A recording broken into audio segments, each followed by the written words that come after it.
We stopped at a rest stop to stretch our legs, but we weren't alone, and what we found inside will haunt us forever. The highway was long and empty. We had been driving for hours, and when we saw the sign for a rest stop, we decided to pull over and take a break. The place looked deserted, just a single building with a few picnic tables. The rest stop was eerily quiet. The only sound, the hum of the flickering lights.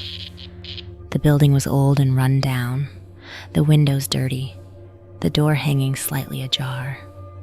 We hesitated, but after drinking coffee and driving for hours, we needed some relief. We looked around to make sure we were alone and headed inside.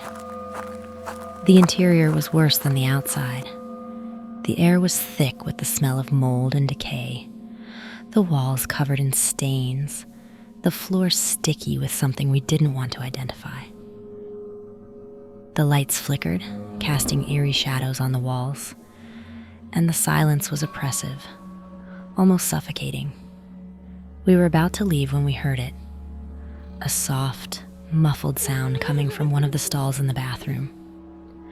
It sounded like someone crying, but the sound was distorted, as if coming from far away. We exchanged uneasy glances, but decided to check it out, thinking someone might need help. The bathroom was small and dirty, the mirrors cracked, the sinks covered in grime.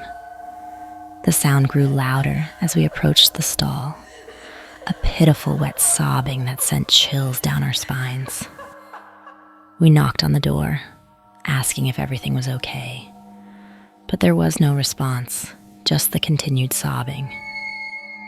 We pushed the door open, and what we saw inside will haunt us forever. The stall was empty, but the walls were covered in scratches, deep gouges as if someone had clawed at them in desperation.